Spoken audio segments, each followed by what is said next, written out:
হালনাগাদ নির্বাচনী কর্মকর্তাদের প্রশিক্ষণ, ভোটের সরঞ্জাম প্রস্তুত ও বিতরণ সহ প্রযুক্তির নিরাপদ ব্যবহার এসব ক্ষেত্রেই কমিশনের সামনে চ্যালেঞ্জ দেখছেন বিশেষজ্ঞরা। তারা বলছেন, বর্তমান কমিশনের সামনে আছে বিশ্বাসযোগ্য একটি ভোটের আয়োজন করে নতুন ইতিহাস গড়ার সুযোগ। এসব চ্যালেঞ্জ মোকাবিলা করে সুন্দর একটি নির্বাচন আয়োজন করতে চায় কমিশন। নির্বাচন নিয়ে শাহানাজ শারমিনের 2 পর্বে প্রতিবেদনের আজ দেখুন শেষ পর্ব। অন্তর্বর্তীকালীন সরকারের প্রধান উপদেষ্টা পদের অন্তর্বর্তীকালীন সরকার নিজে নির্বাচনে অংশ নেবে না, কারণ তাদের কোনো দল নেই। সেই হিসেবে বর্তমান কমিশনের সামনে আছে প্রভাবমুক্ত হয়ে কাজ করার অবারিত সুযোগ। ভোটার তালিকায় নতুনদের যুক্ত করা, মৃত ভোটারদের বাদ দেওয়া আর প্রযুক্তি নির্ভর প্রশিক্ষণ সবই চলছে জোরে সোরে। তবে এই প্রক্রিয়াগুলোতেও আছে চ্যালেঞ্জ।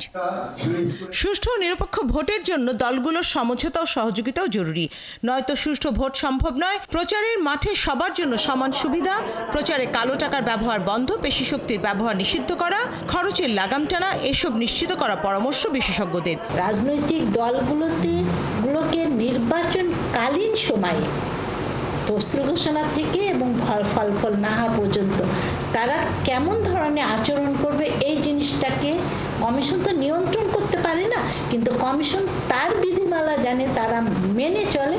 সে বিষয়গুলোতে কমিশনকে সজাগ থাকা। একটা নির্বাচন নষ্ট হয় 3 কারণে। একটা প্রচার, মানে একটা মানি, মাসেল এবং ম্যানিপুলেশন। এই 3টা জিনিসই তাদের ঠেকাতে হবে এবং সেটা এখন থেকে ঠেকাতে হবে।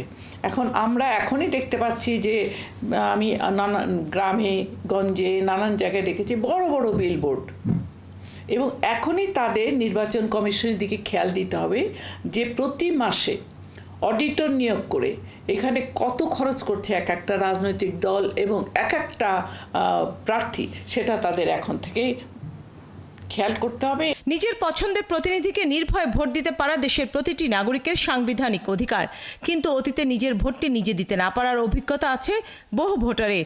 সেই আস্থা ফেরানোই হবে মূল কাজ। মানুষ যেন ভোটটাকে এনজয় করে ভোট দিতে পারে, সেই পরিবেশটা নিশ্চিত না করলে ঐতিহাসিক নির্বাচন হবে না আর কি। যে সিটগুলো আওয়ামী লীগের, বিএনপি, জামাত, তারা যদি ওই ঘাটিগুলোতে হুমড়ি খায়া পড়ে, তখনই তো সংকটটা তৈরি হবে। একটা নির্বাচন কমিশন তখনই ভালো নির্বাচন করতে পারবে যদি প্রশাসন তাকে সাপোর্ট দেয় তৃণমূল পর্যন্ত।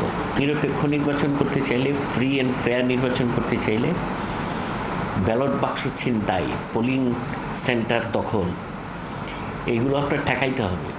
যে কোনো সহিংসতা বা বিশৃঙ্খলা কঠোর হাতে দমন করা হবে। ভোট সন্ত্রাসে জড়িতদের বিরুদ্ধে থাকবে 0 টলারেন্সের নীতি, এরই মধ্যে ঘোষণা দিয়েছে সিইসি। কেউ যদি মনে করে থাকে যে বাক্স লুট করে নিয়ে যাব, কেন্দ্র দখল করে আমি জিতে যাব, অতীতে যা হয়েছে, তারা দিবা স্বপ্নে আছে। যারা ভোটের মধ্যে সন্ত্রাস করতে চায়, ভোট সন্ত্রাসী যারা, তাদের জন্য দুঃসংবাদ।